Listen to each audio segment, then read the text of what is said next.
Journalism എന്ന് പറയുന്ന ഒരു സംഭവം എനിക്ക് ഭയങ്കര ഇഷ്ടമുള്ള ഒരു സംഭവമായിരുന്നു. എന്റെ ജീവിതത്തിൽ ഞാൻ ആഗ്രഹിച്ച ഒന്നിൽ നിന്ന് മറ്റൊരു ജീവിതത്തിലേക്ക് ഞാൻ കടന്നുപോയപ്പോൾ ഞാൻ ചിന്തിച്ച ഒറ്റ കാര്യമുള്ളൂ, എന്തുകൊണ്ട് ഞാൻ എന്റെ ഇഷ്ടങ്ങൾ ആ കടലിൽ നിന്ന് ജനങ്ങളിലേക്ക് എത്തിച്ചു. ഞാനിപ്പോൾ ഇരിക്കുന്നത് നമുക്ക് ഏവർക്കും പ്രിയപ്പെട്ട നമ്മുടെ സ്വന്തം അജിന്റെ മുന്നിലാണ്. വിഷ്ണുജി നമസ്കാരം. നീ ഇത് പറയാൻ ആരാ? നീ എന്തിനു പറയുന്നു? നിനക്ക് അത്രമേൽ കപ്പലിനെ പറ്റിയോ കടലിനെ പറ്റിയോ അറിയാമോ?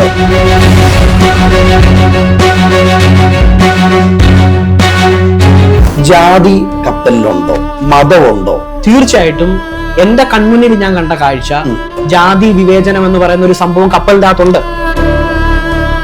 ടച്ചായി എന്നും പറഞ്ഞിട്ട് പൂണെടുത്തിട്ട് ചൗഹാൻ എന്ന് പറയുന്ന ആളുടെ ഇവിടെ കുത്തിയെ കീറി 32 മണിക്കൂറൊക്കെ രാത്രിയും പകലും ഉറങ്ങാതെ നിന്ന് പണിയെടുക്കുന്ന ഒരു സിറ്റുവേഷൻ അനുഭവിച്ചിട്ടുണ്ടോ?